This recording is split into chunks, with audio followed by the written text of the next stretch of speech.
What if one of the most influential spiritual philosophies in Western history was hiding in plain sight the entire time?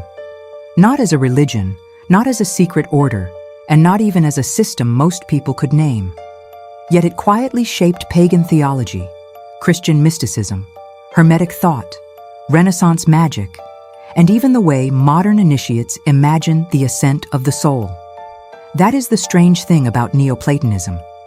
People often think of it as just a late form of Plato, a mere footnote in ancient philosophy. But the deeper you go, the more it starts to look less like a footnote and more like the hidden architecture behind centuries of esoteric and spiritual thought. In my opinion, that is exactly why it still matters today. Because Neoplatonism is not just a theory about reality. It is a map of emanation, descent, remembrance, and return. To understand where it begins, we have to step back into the late ancient world. This was a time when philosophy was not separated from spiritual life the way it often is today. The Mediterranean world was full of competing schools, mystery cults, sacred rites, temple traditions, and philosophical lineages. Platonism, Aristotelianism, Stoicism, Pythagoreanism, Egyptian religion, Chaldean currents, and various salvation-oriented traditions were all circulating at the exact same time. In that world, the question was not just what is true, but how must the soul live in order to be transformed? Neoplatonism emerged from that atmosphere as one of the most profound answers ever given. Its central founder was Plotinus, who lived in the 3rd century AD. He studied under Ammonius Saccas in Alexandria and later taught in Rome. After his death, his student Porphyry gathered and edited his writings into what we now call the Enneads. This matters because Plotinus did not present himself as someone inventing a brand new religion. He believed he was simply unfolding the deepest meaning already present in the works of Plato. But what emerged was a system so powerful and so internally coherent that it became something much larger than commentary. It became a spiritual cosmology. At the center of that cosmology stands the One. And this is where Neoplatonism immediately becomes difficult to grasp, because the One is not simply a god among other beings. It is beyond being itself. It is beyond thought, beyond form, and beyond every category the human mind normally uses. The One is absolute simplicity, absolute source, and the ineffable principle from which all reality flows. It cannot be captured by language because language always divides, and the One is prior to all division. This is exactly why so many later mystics, philosophers, and initiates saw in Neoplatonism a perfect bridge between reason and transcendence. It speaks about the highest reality by freely admitting that the highest reality entirely exceeds speech. From the One proceeds the nous, which is often translated as intellect. But this is not mere human reasoning. It is the divine intellect containing the eternal forms, the perfect patterns of reality. If the One is pure source, the nous is the first intelligible self-disclosure of that source. From the nous proceeds soul, and from soul comes the living structure of the cosmos. This includes nature and the embodied condition of the human soul. This process is often described as emanation. It is not creation in time, as though a deity decided one day to make a universe, but rather an overflowing abundance. Reality pours forth from pure fullness. The lower comes from the higher, not because the higher loses anything, but because perfection naturally radiates. And this is the first great key to understanding why Neoplatonism became so incredibly influential. It explains multiplicity without denying unity. The world is many, but its root is one. The soul is scattered, but its origin is higher than its current state. Existence is layered, ordered, and absolutely alive with degrees of reality. For many spiritual traditions, this became an irresistible idea. It suggested that the visible world is real, but not ultimate. It showed that symbols matter because they participate in higher realities. that beauty matters because it can awaken our remembrance, and that philosophy matters because thought itself can become an ascent. But there is something even more powerful hidden inside this structure. If all things proceed from the One, then all things also contain a deep longing to return. This movement of return is one of the deepest themes in all of Neoplatonism. The human soul descends into multiplicity, distraction, and a strong identification with the sensory world, but it is not meant to remain spiritually asleep. Through virtue, contemplation, inner purification, and alignment with the good, the soul can turn back toward its source. This is not just metaphysics. This is a profound spiritual psychology. It says that confusion comes from dispersion, and healing comes from recollection. When I first understood that, I felt that Neoplatonism was describing not only the structure of the cosmos, but the very structure of human suffering itself. This is also exactly why many people confuse Neoplatonism with Gnosticism. But they are absolutely not the same thing. Both speak of transcendence and ascent, yet Neoplatonism is usually far less hostile to the cosmos. The material world, for Plotinus, is certainly not ultimate, and it is definitely the lowest level of manifested reality. But it is not simply a mistake or an evil prison in the radical sense found in some Gnostic systems. The cosmos still reflects a higher order, even if it does so imperfectly. That difference is absolutely crucial. Neoplatonism is not based on rejecting existence. It is based on seeing through the layers of existence toward their ultimate source. After Plotinus, the tradition did not stay fixed. Porphyry preserved and clarified the system, but later figures pushed it in fascinating new directions. Iamblichus is one of the most important of these figures. While Plotinus emphasized contemplative ascent, Iamblichus argued that intellectual contemplation alone was simply not enough for embodied beings. He placed a much greater emphasis on theology, which is sacred ritual action intended not to control the divine, but to deeply align the soul with divine realities. This is exactly where Neoplatonism becomes especially important for esotericism. Because now we are not only speaking about metaphysical truth, we are speaking about rites, symbols, invocations, sacred correspondences, and ritual forms acting as literal vehicles of spiritual elevation. This does not mean theurgy was understood as mere superstition. In the highest sense, it was seen as active cooperation with the divine order.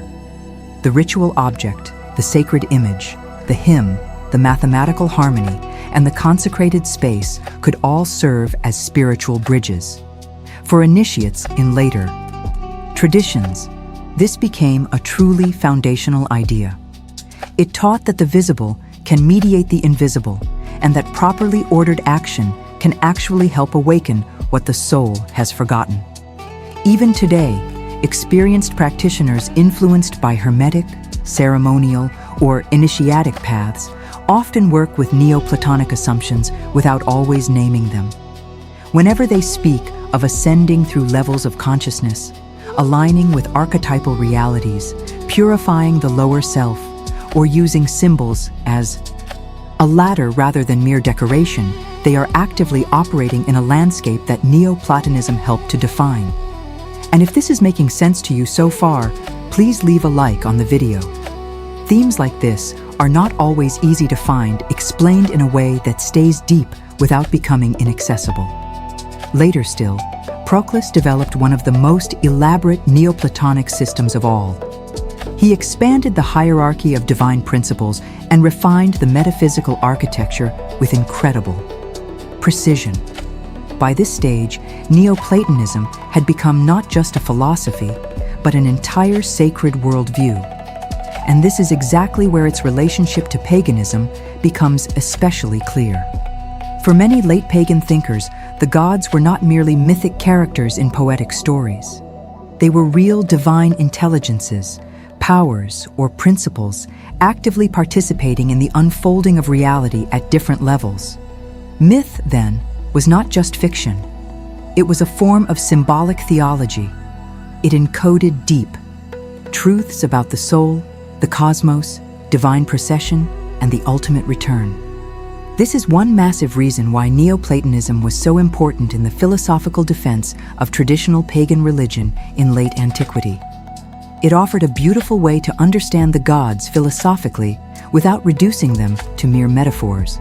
A deity could be both a symbol and a real presence, an image and an intelligence, a mythic figure and a profound ontological principle.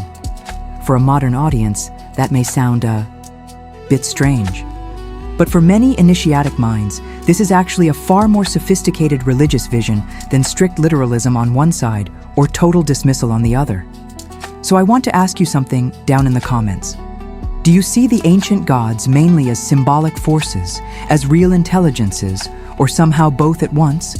That question opens a much bigger door than it might seem. As the ancient world changed and Christianity rose to absolute dominance, Neoplatonism did not simply vanish. It migrated, it transformed, and it reappeared.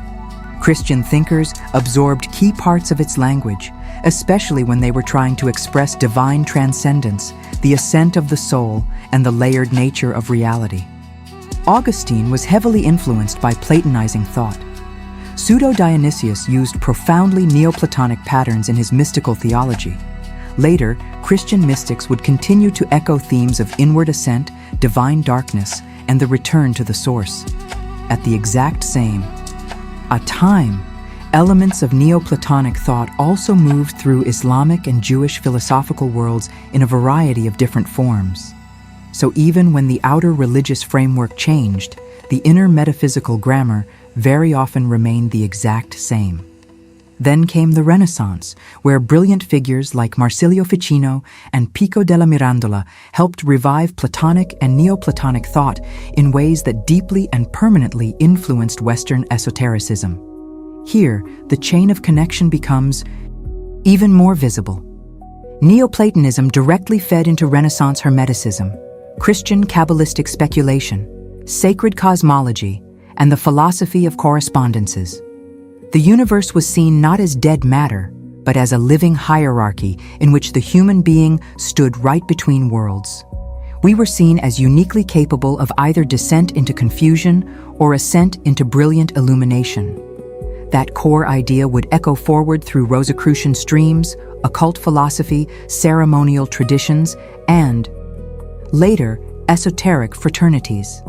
This is also exactly why so many secret or initiatic societies, especially those with a serious metaphysical core, have found Neoplatonic ideas so incredibly useful. They do not always use them openly, and not always in their pure historical form, but structurally. The influence is undeniable. The idea that reality is deeply layered, that symbols are absolutely not arbitrary, that the soul can be refined and elevated, that visible rights can directly correspond to invisible truths. That initiation is not just joining a social group, but literally reordering your consciousness. All of that is profoundly compatible with a Neoplatonic worldview. In practice, initiates use this kind of knowledge not by memorizing abstract philosophy, but by living fundamentally differently.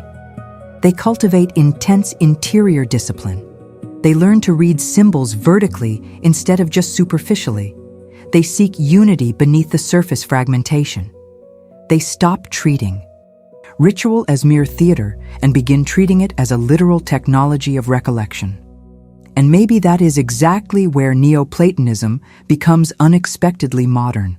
Because the modern world is incredibly powerful, but it is also deeply fragmented.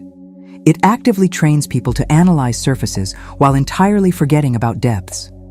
It multiplies information while thinning out true meaning. Neoplatonism challenges that entire modern condition. It clearly states that being is not flat. That consciousness truly matters. That beauty can legitimately elevate us. That ethics is not just moral decoration, but actual ontological alignment. It teaches that the soul literally becomes exactly like what it contemplates. To me, that last point is one of the most important ideas of all. Because if the soul becomes like what it contemplates, then your attention is your destiny. And suddenly, this ancient philosophy stops feeling ancient at all. So when people ask what Neoplatonism really is, the simplest true answer might just be this. It is a profound vision of reality in which all things come from an ineffable source, unfold through beautifully ordered levels of existence, and carry deeply within themselves the possibility of return. It is philosophy, but it is also much more than philosophy.